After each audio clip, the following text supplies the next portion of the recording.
Hi all, and welcome to China EVs and More, where my co-host Lei Xing and I will go over some of the week's most important news coming out of the China EV, AV, and mobility sectors. We will open the room up at around the 40-minute mark to anyone who's keen to ask us any question. One rule, we appreciate vigorous debate, but let's all be considerate and respectful to each other. What Lei and I discussed today is based on our opinions and should not be taken as investment advice. Even if it sounds like investment advice, it isn't. We encourage those who enjoy this room to please connect with us on Clubhouse, LinkedIn, follow us on Twitter, and of course, tune in again next week. My name is Tu Li, and I am the Managing Director at Sino Auto Insights, a Beijing-based consultancy that helps organizations bring innovative and tech-focused products and services to the transportation and mobility markets. I write a free weekly newsletter that we pull many of our discussion topics from. You can sign up for it at sinoautoinsights.com, which of course, I encourage you all to do. Lei, can you please introduce yourself? And good evening from my side. My name is Lei, and I am the former chief editor of China Auto Review, which published newsletters in a tabloid magazine in English focused exclusively on the Chinese auto market.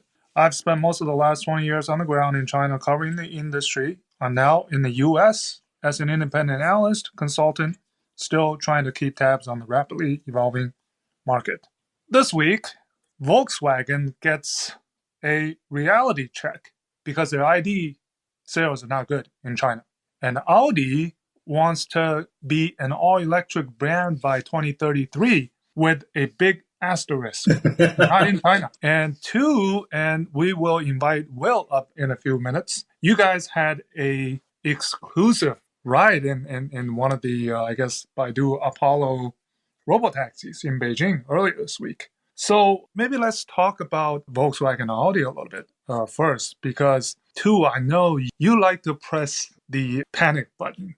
Well, you were thinking that Wolfsburg probably is pressing the panic button, but I think I'm going to play a little bit of Volkswagen fanboy today. And maybe we talk about, again, we're looking at these sales numbers, and remember the Tesla sales numbers in April and May, and how that went. Right on. And Tesla went up, today they went up because of the, part of it is the infrastructure bill, right? Got the framework at least was finalized. So, Tu, why are you pressing the panic button? You know that I live in Beijing, and when you lived here, you probably bumped into a lot of the German folks that are expats here that worked at one of the big 3 or 4 German OEMs, right? So Volkswagen Group, Daimler, and BMW all have offices within 5 kilometers of where I live.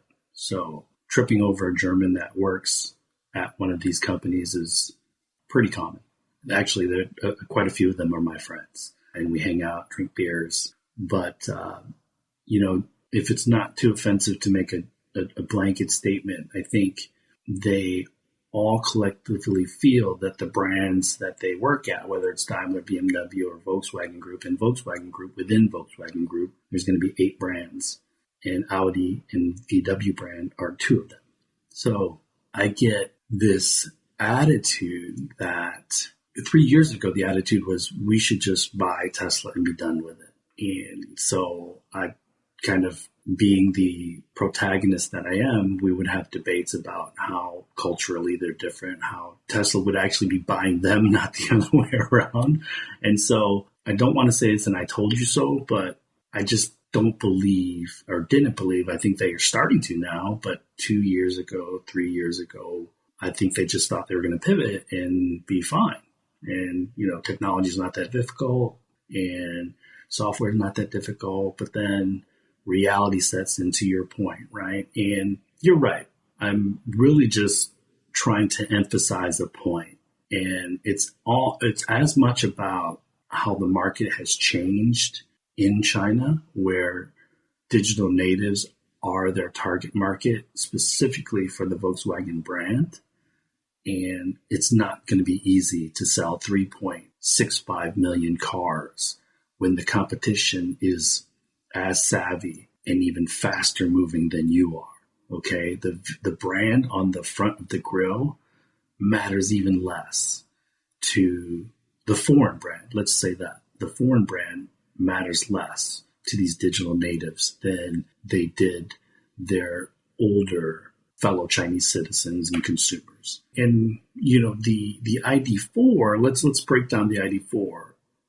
If you look at the features of the ID4, they just don't match up with the P5, right? Because the ID4 is more of a crossover, but so we should probably compare it to a W6 or a G3. But generally speaking, if we're looking at like for like, 200,000, 220,000, which is what the ID4 is priced at pretty aggressively for VW, it just doesn't measure up. That's more about, I think, a reflection of what's going on in the culture and how it's still centralized in the Volkswagen group. So, I agree with you. It's only 2 months, but you mentioned in previous Clubhouse rooms that their global target this year was 150K, right? And so I'm just making up these numbers for simplicity's sake. If Volkswagen was looking at China to be 33% of that market, that's 50,000 units, obviously.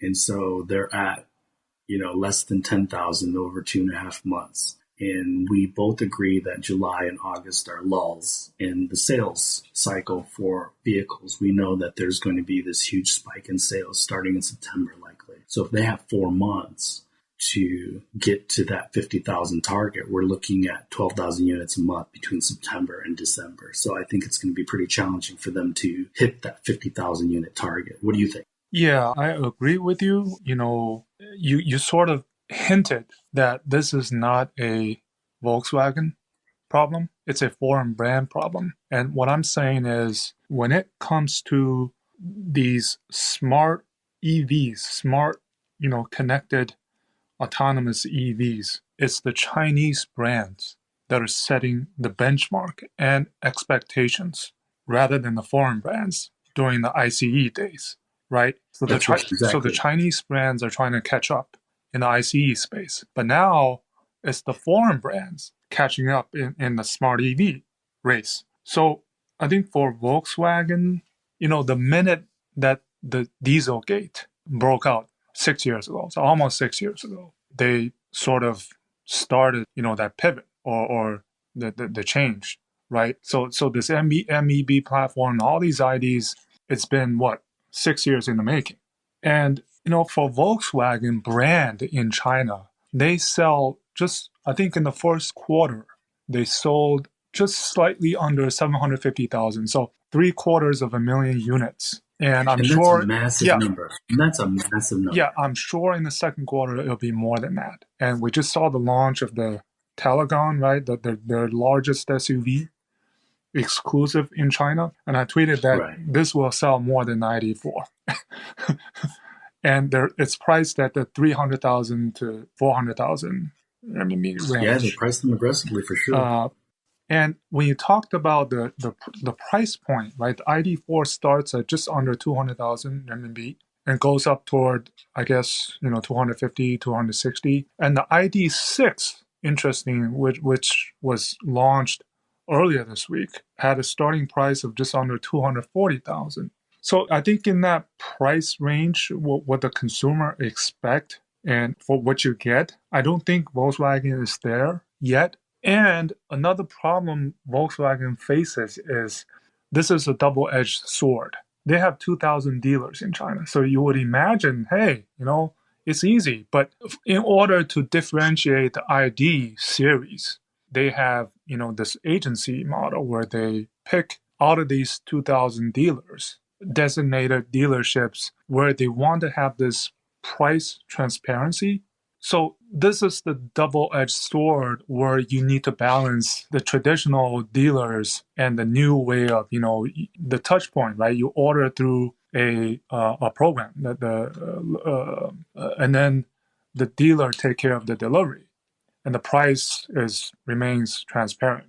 So these are the different issues I think Volkswagen is going to be facing for a while. And before that, it's going to take some time for the sales. My expectation was each of the ID4, the X and the Cross, should have been at least 4-digit sales. So definitely underperformed, but not a failure. So, Lei, really quickly, can you explain to the audience the difference between the Cross and the X? Because I want to make sure that everybody understands that there's joint ventures Yeah, between the Volkswagen. this is Okay.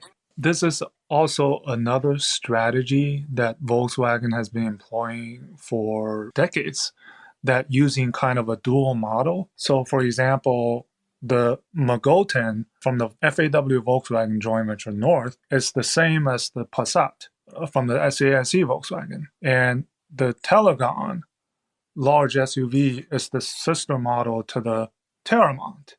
So they have this in play for years, where they have same models from the two different JVs. And the difference being price-wise, slightly different. The way the cars are designed, they're different, but they're basically the same model. It's so confusing. Yeah, so So I don't confusing. know. This might also be an issue, and they're going to have the ID.6X and the Cross, where one joint venture launches the model first, and maybe a couple of weeks later, the other joint venture launch. So can this strategy work? This kind of dual model strategy work? I don't know. I mean, Volkswagen's advantage is they have the scale. They have, the 6 years in the making. They have these products in the pipeline. The ID.3 is going to come later this year. So when you sort of, I saw a bar graph of comparing Model Y, made in China Model Y, and Model 3 comparing with ID.4, and it's huge discrepancy, right? 10,000 units a month versus 700, 900 units a month. But I don't know, I'm putting my Volkswagen stand hat on it. If we were to compare the beginning, the initial sales numbers, how were they? But, the bottom line is this is smart EV race. The Chinese brands are definitely way ahead, from sales model, service, community, direct communications, right? And the type of events. We talked about this many times. This is where the foreign brands, not only Volkswagen, are lacking, because the Chinese brands have set the benchmark. Well, and to emphasize that this is a China market problem, but I also want to give my thoughts on diving a little bit deeper about the challenges Volkswagen Group is having probably in Wolfsburg, okay? Or Volkswagen brand is having in Wolfsburg. So to your point about the Model Y, MIC, Model Y selling 4X, the ID.4. In Europe, the ID.4 sells 12,000 units a month. So it's accepted there, right? It's not having the same sales challenges as it does in China. And we're talking severe challenges, because even you playing the fanboy for this segment, you're even a bit surprised that the numbers are so low, okay? And the other thing that really creates pressure, at least for the China market, is that both the SAIC plant and the FAW plant have 300,000 units of capacity. So even if they get to 10,000 units a month, the utilization at these facilities, or these manufacturing facilities, is way lower than is possible to operate profitably. Okay. And I actually think, kind of sitting down and thinking through, because I work with a number of smaller companies, and we talk about business strategy, we talk about decision making, and DRIs, directly responsible individuals, as opposed to consensus decision making. And to me, it's a little bit lazy to just say, okay, they sell through retail and they sell through dealerships, so consumers confused, their features aren't as up to par. That's obvious, right? That's obvious from the sales. But we have to look at root cause. And to your point, Dieselgate's only been 6 years ago. Okay, so most of the people that created Dieselgate are still at Volkswagen and still at Volkswagen Group. Okay, and you don't become a technology powerhouse in 6 years. So I'm looking at it from the standpoint of, but they're used to predicting the future, right?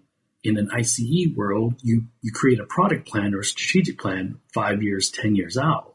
okay? And they missed the mark completely on the ID4 because they predicted incredibly wrong what China and the technology roadmap here was going to be, right? And they're not nimble enough to course correct in real time, like an XPeng or a WM or a Neo. So that points back to business strategy, culture, their market research capabilities. And again, that is more of the root cause. And I don't know if that's going to be fixed with selling 10,000 ID4s a year, because I do see that happening, right? Or 10,000 a month. I do see that happening just because it is Volkswagen and they do have 2,000 dealerships and they're opening more retail locations. But longer term, it's going to weaken Volkswagen and the Volkswagen Group unless they can resolve those really business strategy and cultural challenges that, because they're still fairly centrally located or centrally, they're still decision making is in Germany as opposed to letting the locals in China and the management here make a lot of decisions. So, do you see where I'm coming from on this, or do you agree or disagree? Yeah, agree, mostly. Volkswagen brand is, luckily, they're still the number one foreign brand, selling at least 3.5 million vehicles a year. So at least they've got the big ICE pie still. But I think, just the ID4 and some of the quirky features, I'm wondering whether they've done their enough work in terms of localizing. ID4 is a global vehicle, right? It's going to be produced in the US. It's produced in Germany. It's produced in China. This is their high runner. This is their most important vehicle. High runner, in Europe, oh yeah, definitely. But here's what I think, a ID6 type of vehicle, a La Vida, right? We talk about the China only model, where it's much different than elsewhere in the world. They haven't done that in the ID series. Maybe with the ID6, because ID6 is a 7-seater SUV at a pretty competitive price, I think. But they need to have a La Vida for the ID, or even a Jetta, or even a Santana. They haven't had that. So it's slow, but it's all relative. And the latest I've heard is that they're seeing the numbers and orders going up for June. So, I mean, if they don't get to 1,000 units in June, then I think they'll get to, 4-digit sales in June for each of the ID4s. If not, then I might even have to press the panic button. Well, I will put a caveat on that. Let's return to this subject in September, October, Lei, and compare sales numbers, but also the incentives that they might have put on the hood in order to move that metal, right? So if it's just a slow sales cycle for the ID4 versus, okay, they've incentivized via free charging, via all these other types of promotions in order to sell more vehicles, then the margins are going to be shrinking substantially for this vehicle, right? So there's always ways to sell more cars, but 200,000 RMB, there's probably not much room from a pricing reduction standpoint, and it would be admitting that the ID4 is simply a failure if they did reduce price substantially. So they'll probably look at other ways to incentivize the customer to purchase or lease this ID4. So I think let's wait another 3-4 months and say, okay, sales has increased, but did they do anything to entice the customer, or is it just, just kind of slow to get into the market? I think that'll be interesting to see as well. So why don't we move on to your thoughts on this Audi announcement with the huge asterisk?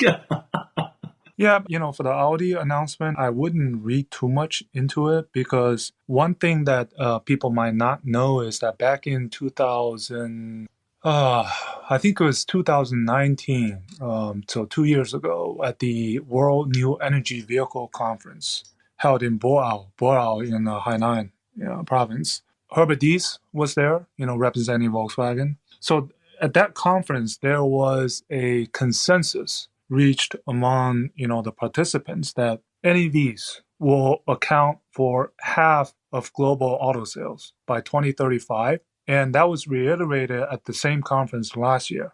Not sure what's going to happen. I think that same conference is coming up in July pretty soon. But their schedule is actually pretty, I think, aggressive. Because when we talk about Audi, we got to compare, what's Mercedes doing, what's BMW doing. Right. So Mercedes' plan is by 2030, their NEVs will account for half of their sales. So including plugins. And by 2039, in their ambition 2039 is to have a CO2 neutral passenger car fleet. Okay, so Right. here Audi is saying, 2033 they will stop production of, ICEs. And I think the asterisk on China is just going back to that global 50% 2035 target. There's still 50% that are ICE driven. So I feel like Audi is just being pragmatic, and I think that will change. I mean, it's the target now. It's what they feel now. I think it's going to change. I'm sure the acceleration of electrification will be faster than predicted. The 2035, 50%. I think that's quite a conservative goal, at least for China, right? Li Bin talked about 90%. Wang Zhanfu talked about 70% by 2030. Yeah. So expect that to change, and Audi, again, similar to Volkswagen, their Yizhuang sales are not to be talked about in China. iX3. But they're doing well in the rest of the world. The Yeah. is actually doing Yizhuang was the number one selling car in Norway last year, right? So, again. Those Norwegians are rich, I guess, huh? Europe, they don't have the Chinese brands there. And these traditional European and especially German brands, they have the upper hand. So I don't think the Audi asterisk is I wouldn't read too much into it. I think it's going to change. Yeah, anyways. I completely agree because 2035 might as well be a century away in China because things move so fast here. And we also have to check this. None of the Chinese traditional brands, right? Maybe BYD just, responded to rumors that they will, stop production of ICEs. They said, they haven't announced any schedule. None of these Chinese, and not even China as a whole, there were discussions, but nothing has been announced as far as phasing out ICEs. So, unlike other countries or other brands, right? So, so I wouldn't. Well, Audi and Volkswagen Group and Daimler and those guys, they feel the external pressures from the other foreign brands, right? Because GM's with what's going on with Porsche, I would even expect Porsche be even more aggressive. And who knows if Porsche gets spun off. Their target was 80% mostly BEVs by 2030 already. Maybe the only car that's not going to get is 911, right? I'm going to throw this out there, and I don't want to make this a VW group clubhouse room or chat, but it bears mentioning because Daimler and BMW, they don't have multiple important brands in their stable of brands, okay? So Mercedes for Daimler is the dominant brand for sure. BMW obviously is BMW, but they also have Mini, but Mini is much smaller in scale. So Volkswagen Group is a special situation because they have, you correct me if I'm wrong, 8 brands that sell in China.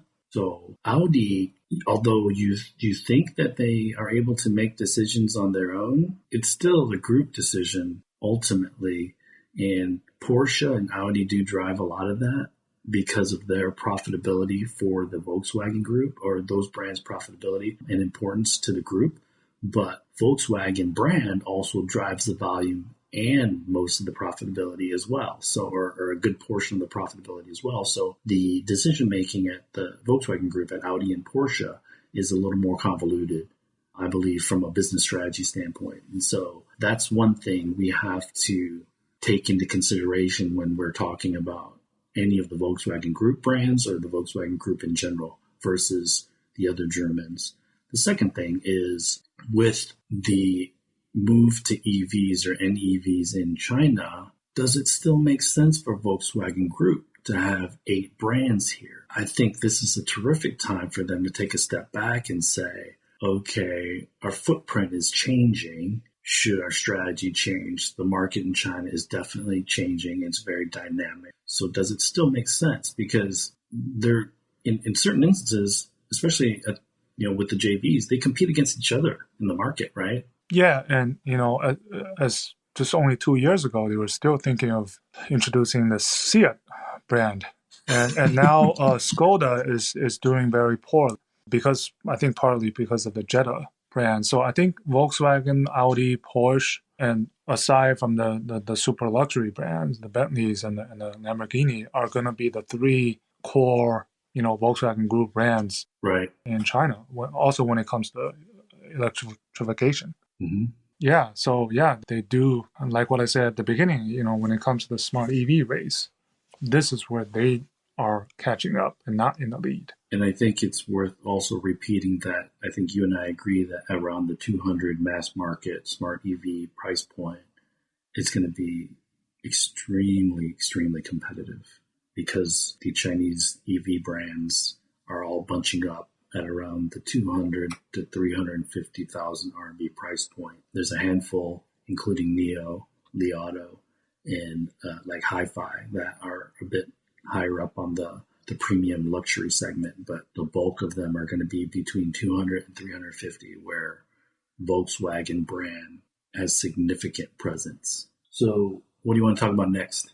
Well, you're going to be doing the heavy lifting because you had a front row seat or Baidu. Right on. Not So necessarily, what you can share is not necessarily the ride itself, but I think you guys checked out some of their existing products as well as the next generation robotaxis, and you had talked to some senior people. Why don't you share what was the highlight? What did you think was surprised or were you overwhelmed? Were you underwhelmed? Talk about that. Right on. Let me first, I just pulled Will up, who flew up from Changsha. And so I'll let Will, can you take 30 seconds to introduce yourself, your Twitter handle, what you're doing here in China? I'm Will Sundin. I run China Driven, which is a YouTube channel and Twitter account that focuses on showcasing Chinese EV and AV technology in English. You can follow me on Twitter at China Driven or on YouTube, China Driven, all one word. I've been living in China for a decade in a small city of 7 million people called Changsha in Hunan, and I did indeed fly up to Beijing and meet with Tu in order to visit a couple of places. So yes, pre-COVID, I had made a goal of going to visit each of the autonomous vehicle and hopefully some of the EV companies that were up and coming and just document my thoughts on their operation. So before COVID in January of 2020, I'd made a trip down to Guangzhou and visited Xpeng and WeRide. In Xpeng, I got to see their beta of that parking feature that is now fully thought out feature in their P5 and the P7. And so it was really nice. In the P7, I saw that in full camouflage and got to take a ride in it. And so that was pretty exciting because they're still pretty much a startup trying to create a market for themselves. And I'm very, very impressed by their ability to become such a large presence in the EV sector here in China in such a short period of time. And then WeRide is an autonomous vehicle startup here in China as well, who's actually now has a pretty fat wallet because they just announced yesterday that within the last 5 months, they've raised $600 million in capital. So they have current pilot programs and teams in both Silicon Valley and in Guangzhou. So they're one of the autonomous vehicle companies that are competing directly with Pony, AutoX, Didi, and Baidu to launch robotaxis in China and likely in the United States, or at least some form of autonomous vehicle in the US as well. So with Reride, they had launched a pilot to do, with a safety driver, autonomous robotaxis in certain parts of Guangzhou, in a certain district in Guangzhou, and the district, I can't remember the name of the district, but so I took a 40-minute ride and was pretty impressed. It was still a little bit rough from the standpoint of there were still a lot of technical gear that you could see, and it was not as polished as something that you might see that's more customer facing. But I was in the car for 40 minutes, and within 5 to 6 minutes of driving around Guangzhou, felt pretty comfortable, wasn't scared at all. And Guangzhou is similar to Beijing and Shanghai. Traffic is a bit crazy. 2, 3, 4 wheels are in and out of traffic on a consistent basis. If you have a meter and a half of space, there's a chance that somebody's going to cut in front of you. So when we talk about how China is much more complicated for an autonomous vehicle, that's what we mean. There's bicycles, electric bicycles, sanlonchos or three-wheel delivery vehicles that weave in and weave out.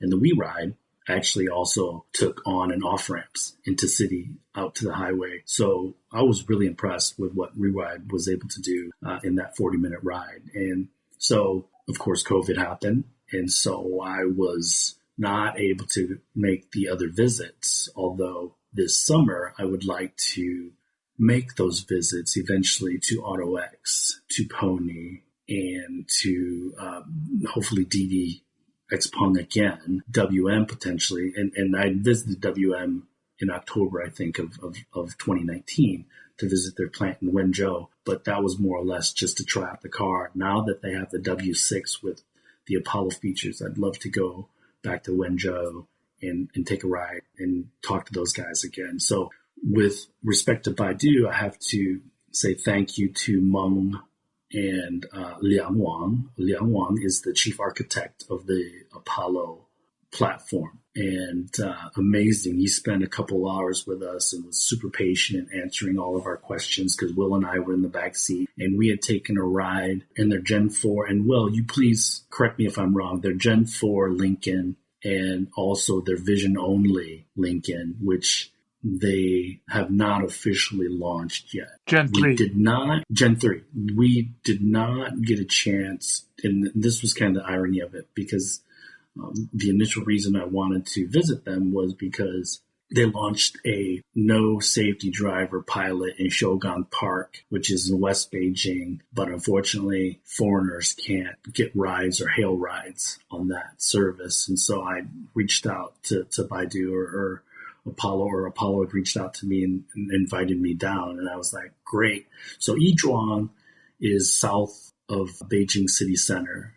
And Baidu is actually headquartered in North Beijing around the Zhongguancun Technology Center. So China has several Silicon Valleys. One of the main ones is in North Beijing, where Beida or Peking University and Tsinghua University is. Peking is China's Harvard, and Tsinghua is China's MIT. So a lot of brain power up there.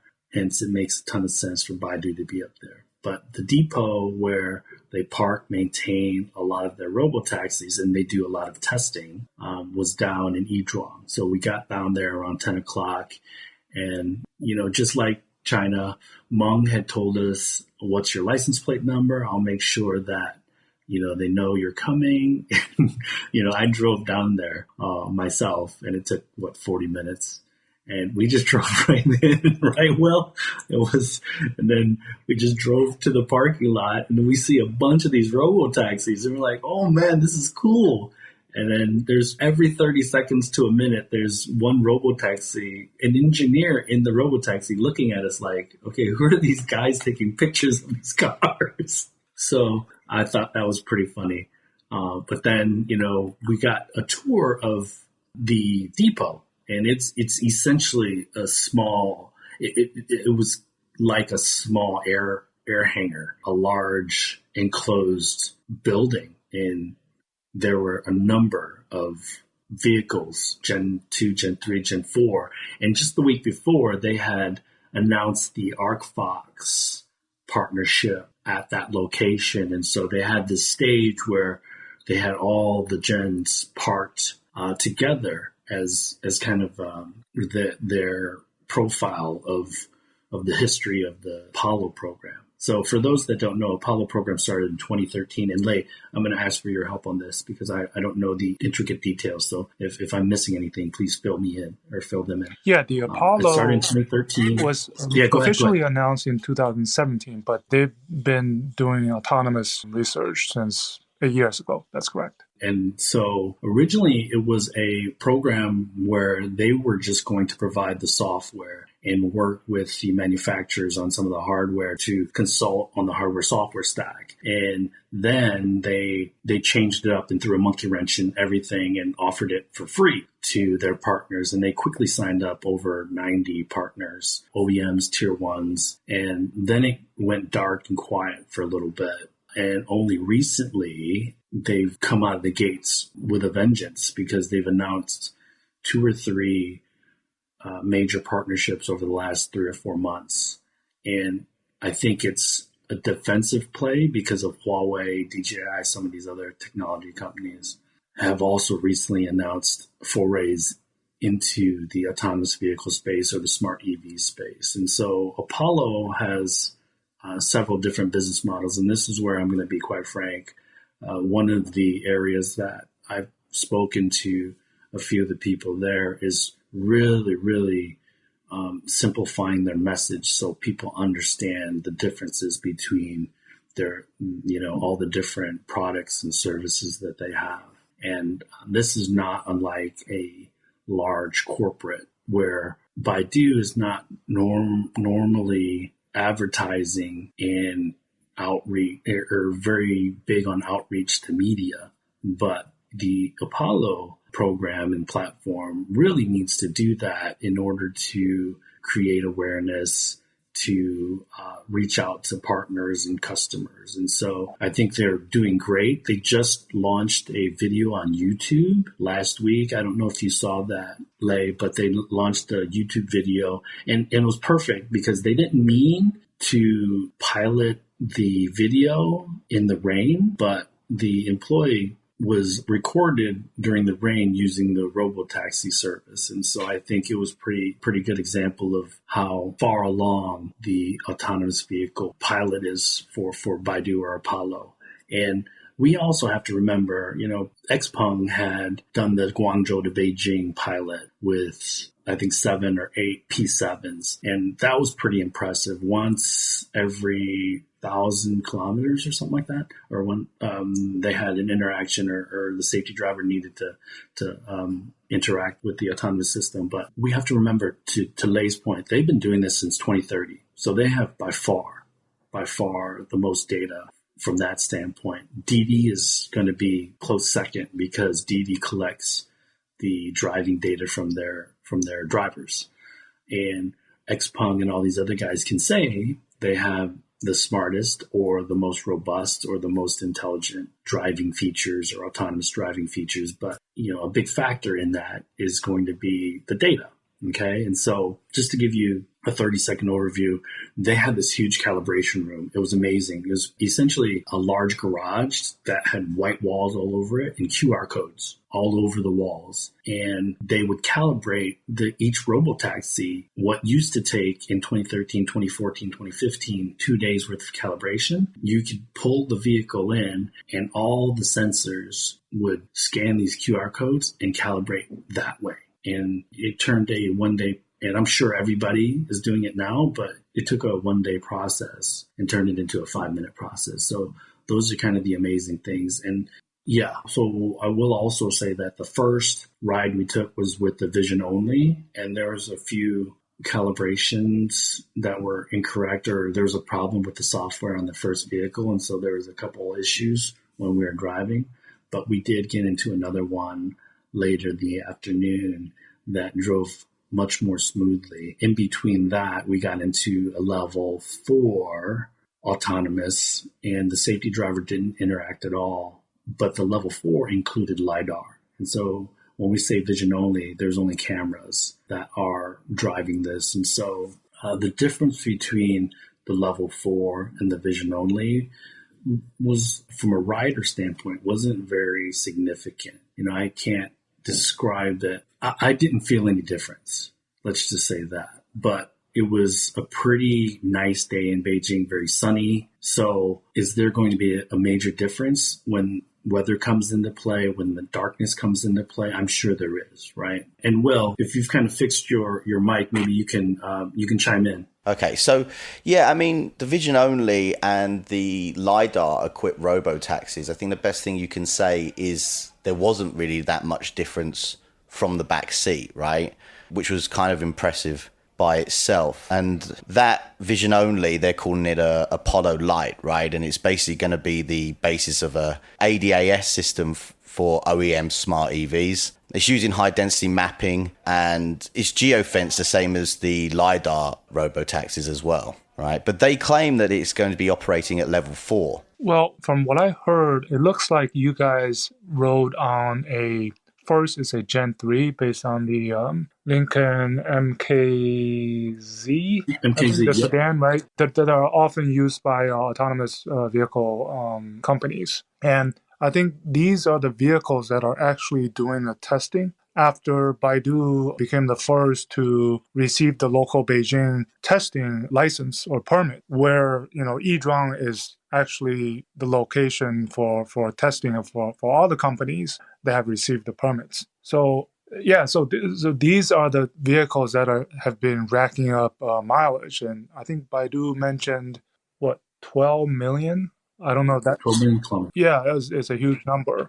So I think the other interesting thing that we were talking about with Wan Liang was when I brought up the difference between, driving behavior, because they run these autonomous robo-taxis in Beijing, but they also run them in my city in Changsha. And me and Wan Liang were talking about how Changsha drivers are much more aggressive cutting in.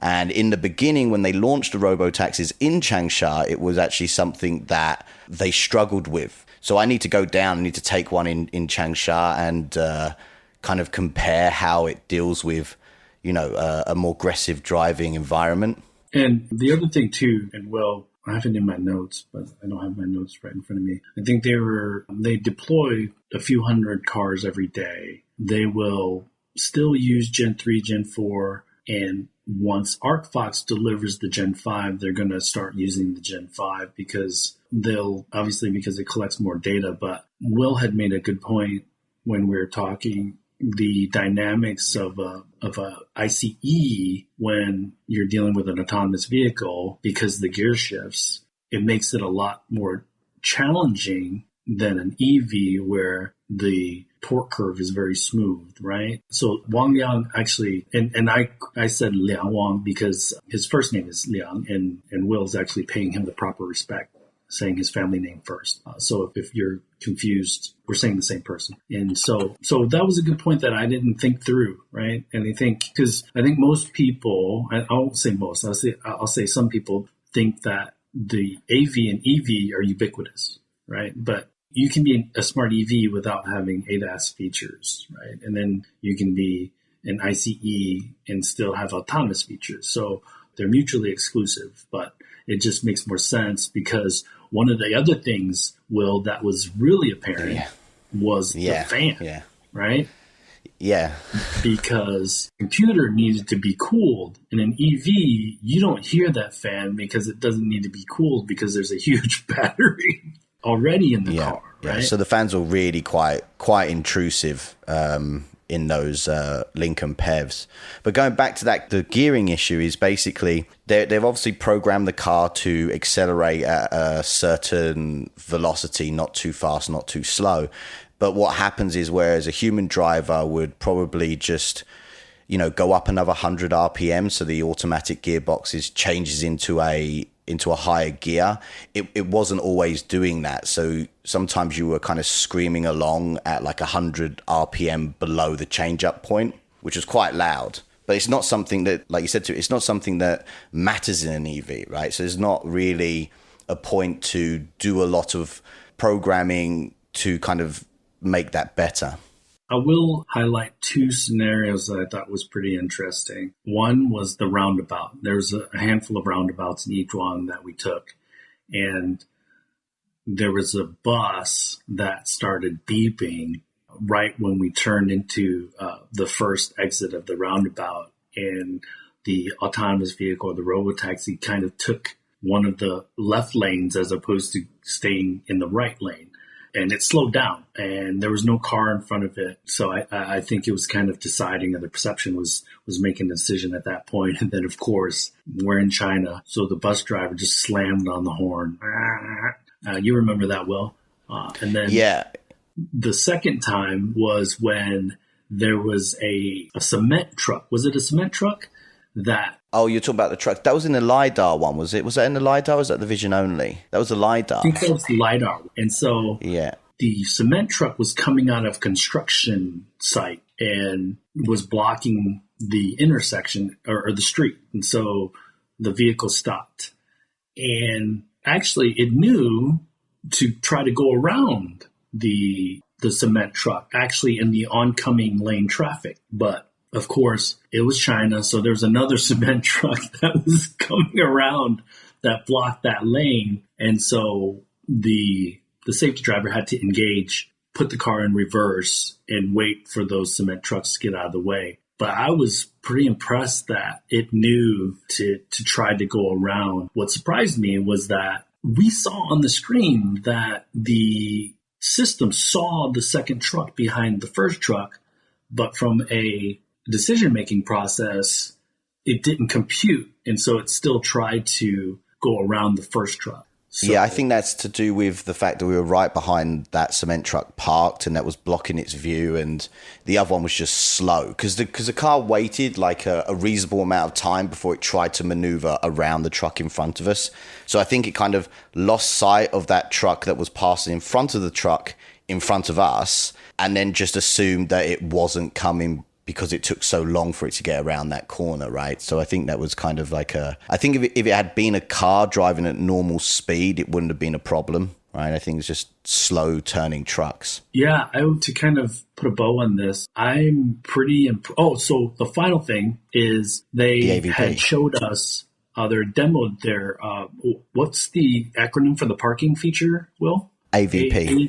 ANP, right? AVP. ANP is the Apollo light.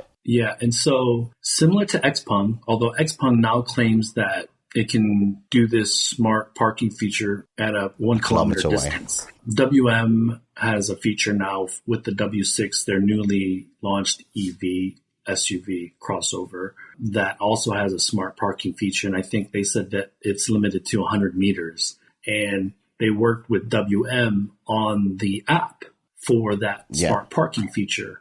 And for WM, they wanted the person to be physically close to the vehicle so they could see the vehicle. And so part of the requirement of the WM app is that you have to hold the button down for the parking to work.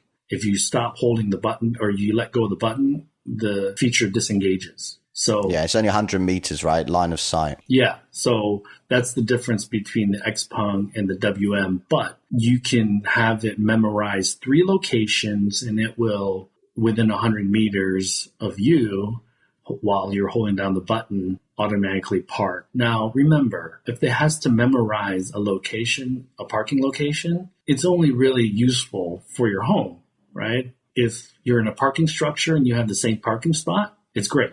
If you have a garage and a driveway, it's great. But if you're going to the mall and you're looking for a parking spot, that parking feature is useless, right? Yeah, I think we're going to see that, though, in the next iteration of these smart parking features is the ability to hunt open spaces. Well, for sure. And that's probably going to be part of the V2X part of it, too, right? Because a smart vehicle shouldn't even go into a parking structure unless they know there's an open spot, right? So, that's next level stuff. But yeah. They have what seems to be a very robust set of products and particular market segments that they are trying to reach. And I believe that they're very bullish on this 500,000 RMB ArcFox Gen 5. And there's going to be another one. Right. And I was really impressed because if you look at my newsletter, the cover photo is all the different generations. And they had, first generation, second generation had Velodyne, these huge, huge LiDAR. And then it goes down to the Hesai ones that are probably, if you stack them on top of each other, probably 3 or 4 hockey pucks high, and it's integrated into the roof. And so what Will and I will be doing is launching a few short videos for what we saw and kind of what Liang detailed during our several conversations while he was in the robotaxi with us. But one thing I do also want to talk about for a few minutes is our visit to Evoke Motorcycles. Will, I know you were less familiar with Evoke, but what were your thoughts on the visit with Sebastian and Nathan, the founders of Evoke Motorcycles? Yeah, so I mean, I'm not really a two-wheel guy. I'm not really into motorbikes. But I mean, they're cool. They're really cool, like these EV bikes. And the two guys, Seb and Nathan, were really, really down to earth, like good guys. And we actually turned up on the day they were onboarding all their new interns, right? So and they still took time to sit down and talk with us and tell us about, their story and what they're doing there, which is basically everything, right? They developed all their boards, all their motors, their battery packs, which was really impressive. Yeah, so they're not really, although they make motorcycles right now, they're actually making all of like the underlying hardware and software that goes along. And they were talking about the ability to basically in the future be able to scale all of that hardware and software knowledge into 3-wheelers, maybe small 4-wheelers, depending on the markets that they're selling in. They have a formal partnership with Foxconn for help manufacturing, right? Yeah, which, I mean, they were saying, when Foxconn approached them, I mean, they sent away the first guy because they didn't believe that Foxconn was even, legitimately looking, to help them with their batteries, right? It's batteries with Foxconn that they're doing there, right? And they're now also making their boards themselves as well. And so they've been pretty popular. They've launched in multiple regions and countries. Homologation is a real bitch, Sebastian said, but they're getting a lot of traction, I believe. And we're talking proper motorcycles, right? We're talking Ducati Monster type motorcycles, not Vespa style mopeds. Okay. Yeah. 160 horsepower. Yeah. And Seb was telling us this story where he pulled up next to a Ducati Monster and smoked the Ducati Monster out of the gate. And it wasn't until they topped 100, and this is in theory, by the way, until they topped out that the Ducati Monster passed him. But, I meant to visit them again prior to COVID because they had manufacturing down in South Beijing, but because of COVID, we had to go visit them in their office in Haidian. And so it was really good to see them just in their environment, super busy, but super helpful, very patient with their new interns. And they're fundraising right now. So if you want to go check them out, they're at evokemotorcycles.com. I think two-wheeled motorcycles, mopeds, electric bicycles is going to be a thing in the next 3, 4, 5 years. And so obviously Foxconn believes it's going to be a thing as well. Because but I mean, right now, like we were talking about, there's a lot of electric moped plays and there's a lot of electric bicycle plays, but realistically, there's not that many electric motorcycles currently out there being sold, right? And once you remove, the super expensive like Harley Davidson Livewire, there's even less. What is there, like 4 products on the market? Mm-hmm. And Sebastian brought up a good point because they're going for the real motorcycles, and so it's easier to decontent, I think, and go down market. To your point, Will, about mopeds, two wheels, 3-wheelers, 4-wheelers, than it is to start off with a Vespa style moped and then try to engineer upmarket. So I think they have a pretty good strategy. I think they're going to get the funding that they're going after for Series A. And so if you're curious to learn more about them, they're really, really good dudes. They're Beijing based. And so, Sino Auto Insights works not exclusively with 4-wheeled vehicle manufacturers and tier ones and SMEs that deal in the passenger vehicle space. We work with shared bicycle services and software and things like that. So this is super interesting to me because I've met them recently or talked to them several times. And, you know, I'm a fan because they're good guys. So if you guys want to learn more about them or you guys want to talk to them, I'm happy to connect you. So that is what. Now, Lei, do you have any questions about our visit or anything, or should we open it up to the room? I guess I just wanted to add, it felt like from what you guys described, maybe the seeing is believing part. I think the audience would love to see some videos. And it looks like the conversation you had with Liang, there's a lot that you cannot share, right? Right. So it feels like the ride may have been a little bit underwhelming. I feel like it's that way. But what the discussions that you had and what you saw, on site, I felt might have been more impressive. Is that correct? Yeah. I'd say about the robotaxi and the vision, I think it's not a case of being underwhelmed. I think that it just performed, except for in the morning where that car had a problem. But the other two just did their job kind of so well that after like a couple of minutes, you're not even really thinking about the fact that it's just going about its business by itself. Do you understand what I mean? Like, for a 40-minute drive, you're not hyped to watch a steering wheel turn itself all of the time, right? It very, very, very quickly, when there isn't a problem, it kind of just fades into the background. And we were just talking with Liang. And to be quite frank, I'm sure we were the first foreigners that just randomly got invited in to visit them. They're used to hosting government officials, from different provinces as they're trying to launch pilots in other regions, in other cities. But I think, and that media event was probably one of the first ones that they had there in, ever. And so, but yeah, I think it makes me more intelligent for the next time I get into a robotaxi for sure. And I actually think the underwhelming is actually a good thing, because if I was freaking out in a robotaxi, I'm probably grabbing that oh shit bar like every 10 seconds, which is probably not what a robotaxi operator wants you to do.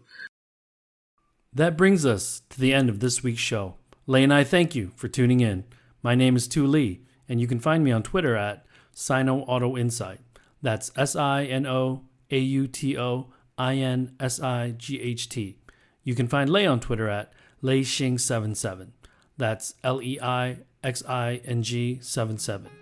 If you wouldn't mind rating and or reviewing us on Apple Podcasts, Spotify, or wherever you grab your podcast from, we'd appreciate that as well.